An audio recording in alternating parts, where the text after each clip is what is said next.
భగవద్గీత, జ్ఞానగీత, జీవనగీత, సర్వమానవాళికి కల్పవృక్షం. ఏ ఒక్క మతానికో, ఏ ఒక్క కులానికో సంబంధించినది కాదు. సర్వమానవులు, అన్ని మతస్థులు ఈ భగవద్గీతను చదువుకొనవచ్చును, వినవచ్చును. ఈ భగవద్గీతలో జ్ఞానము కలదు. ఈ భగవద్గీత చదివినా విన్నా జ్ఞానము పెరుగును. జ్ఞానగీత, భగవద్గీత, జీవనగీత, భగవద్గీత, సర్వమానవాళికి కల్పవృక్షము. శ్రీమద్ భగవద్గీత ప్రథమాధ్యాయం. కురుక్షేత్ర రణరంగమున సైనిక పరిశీలనం. 1వ అధ్యాయం 1వ శ్లోకం. ధృతరాష్ట్ర ఉవాచ ధర్మక్షేత్రే కురుక్షేత్రే సమవేతాయుయుత్సవః మామకాః పాండవశ్చైవ కిమకుర్వత సంజయ. ధృతరాష్ట్రుడు ఇట్లు పలికెను: ఓ సంజయ, ధర్మక్షేత్రమైన కురుక్షేత్రమునందు నా తనయులు మరియు పాండురాజు తనయులు యుద్ధము చేయగోరువారై సమకూడిన పిమ్మట ఏమి చేసిరి? సంజయ ఉవాచ దృష్ట్వా తు పాండవానికం వ్యూఢం దుర్యోధనాస్తథా ఆచార్యముపసంగమ్య రాజా వచనమబ్రవీత్. సంజయుడు ఇట్లు పలికెను: ఓ రాజా, పాండుతనయులచే వ్యూహముగా ఏర్పాటు చేయబడిన సైన్యమును గాంచిన పిమ్మట దుర్యోధనుడు తన గురువు చెంతకు చేరి ఈ క్రింది విధముగా పలికను: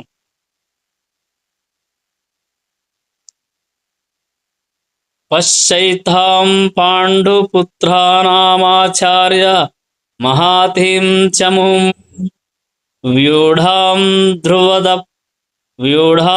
ద్రుపదపుత్రేణ తవ శిష్యేన ధీమతా.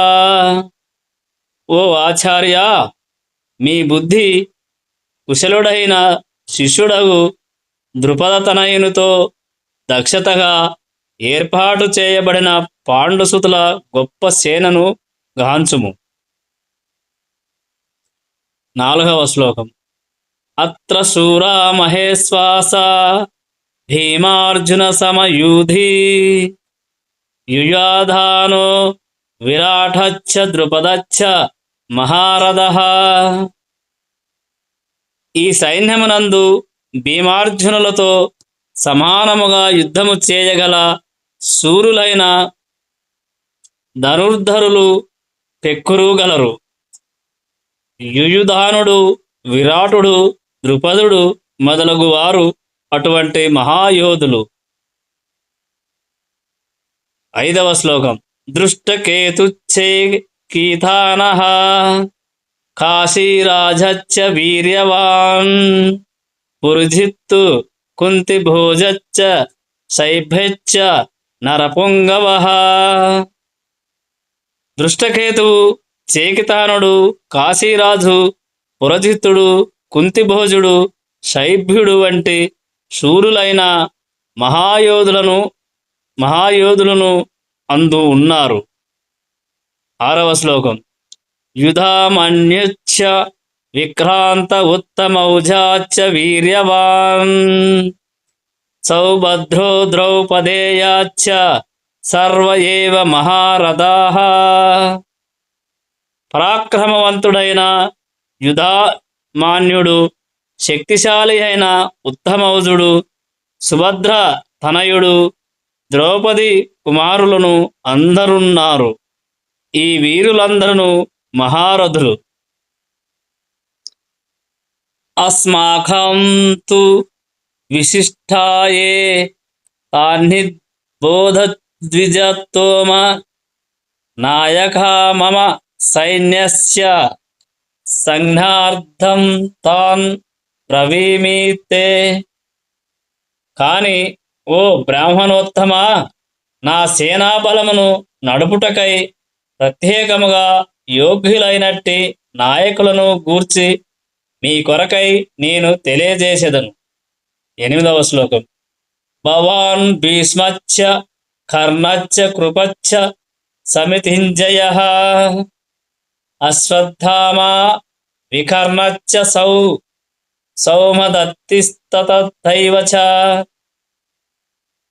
యుద్ధమునందు ఎల్లప్పుడూ విజయమును సాధించు మీరు భీష్ముడు, కర్ణుడు, కృపుడు, అశ్వత్థామ, వికర్ణుడు మరియు సోమదత్తుని తనయుడైన భూరిశ్రవుడు వంటి వారు మన సైన్యమునందున్నారు. అన్యే చ బహువః శూరా మదర్థే త్యక్త జీవితాః నానాశస్త్రప్రహారణాః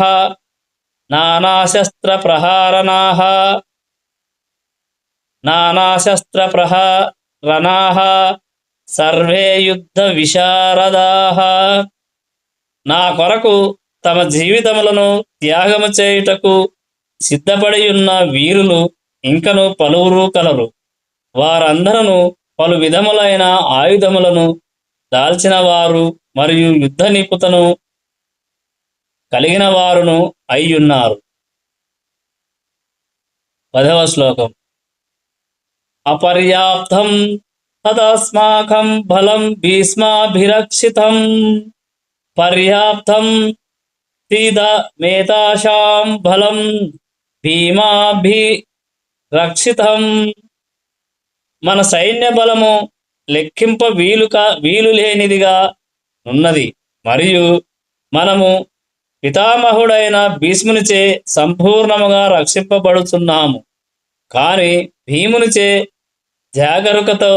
జాగ్రత్తతో రక్షింపబడుచున్న పాండవ సైన్యము పరిమితముగానున్నది. ఆయనేషు చ సర్వేషు యథాభాగమవస్థితాః భీష్మమే వాభిరక్షస్తు భవంతః సర్వ ఏవ హి. సేనావ్యూహ ద్వారమునందలి మీ ముఖ్య స్థానములలో నిలిచియుండు మీరు పితామహుడైన భీష్మదేవునకు సంపూర్ణ రక్షణమును కూర్చవలసి ఉన్నది. 12వ శ్లోకం. తస్య సంజనయన్ హర్షం కురు వృద్ధః పితామహః సింహనాదం వినద్యోత్సైః శంఖం దద్మౌ ప్రతాపవాన్. అప్పుడు కురువృద్ధుడును యోధుల పితామహుడును అగు భీష్ముడు దుర్యోధనునకు ఆనందమును గూర్చుచు సింహగర్జన వంటి ధ్వని కలుగుచున్నట్లుగా తన శంఖమును బిగ్గరగా పూరించెను. 13వ శ్లోకం. తతః శంఖాచ్చ భైర్యచ్చ పనవాన ఖగోముఖాః సహసైవాభ్య అన్యంతస్స శబ్దస్థుములో భవత్. అటు పిమ్మట శంఖములు, వివిధములైన వాద్యములు, పేరులు, శృంగములన్నీయు ఒక్కసారిగా మ్రోగింపబడెను. ఆ సంఘటిత ధ్వని మిక్కిలి భీకరముగా నుండెను. 14వ శ్లోకం. తతః శ్వేతైర్హయైర్తే మహతి ఇస్యంధనే స్థితౌ తౌ మాధవః పాండవశ్చైవ దివ్యౌ శంఖౌ ప్రధమ్మతుః.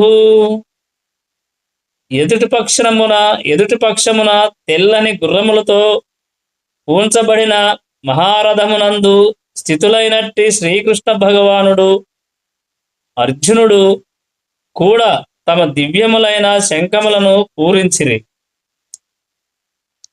15వ శ్లోకం. పాంచజన్యం హృషికేశో దేవదత్తం ధనంజయః పౌండ్రం దద్మౌ మహాశంఖం భీమకర్మా వృకోదరః. శ్రీకృష్ణ భగవానుడు పాంచజన్యమనేడి తన శంఖమును పూరించెను. అర్జునుడు దేవదత్తమనేడి తన శంఖమును పూరించెను. భోజన ప్రియుడను ఘనకార్యములను చేయువాడును అయిన భీముడు పౌండ్రమను తన మహాశంఖమును పూరించెను. 16-18 శ్లోకం వరకు. అనంత విజయం రాజా కుంతిపుత్రో యుధిష్ఠిరః నకులః సహదేవశ్చ సుఘోష మణిపుష్పకౌ. 17వ శ్లోకం. కాశచ్చ పరమేశ్వాసః శిఖండి చ మహారథః దృష్టద్యుమ్నో విరాటశ్చ సాత్యకిచ్చా పరాజితః ద్రుపదో ద్రౌపదేయాశ్చ సర్వశః పృథివీపతే సౌభద్రశ్చ మహాబహుః శంఖాన్ దుద్ముః పృథక్ పృథక్. ఓ రాజా కుంతీపుత్రుడైన యుధిష్ఠిరుడు అనంత విజయమును నామము గల తన శంఖమును పూరించగా నకుల సహాదేవులు సుఘోష మణిపుష్పకమనేడి శంఖములను పూరించిరి. గొప్ప విలుకారుడైన కాశీరాజును మహాయోధుడైన శిఖండియు దృష్టధుమ్నుడును విరాటుడను అజేయుడైన సాత్వికియు ద్రుపదుడను ద్రౌపది పుత్రులను గొప్ప భుజ పరాక్రము గల సుభద్రాపుత్రుడు మొదలైన వీరులందరూ తమ తమ శంఖములను పూరించిరి. మిగతాది రేపటి వీడియోలో తెలుసుకుందాం. భగవద్గీత, జ్ఞానగీత, జీవనగీత సర్వమానవాళికి కల్పవృక్షం. జై శ్రీకృష్ణ.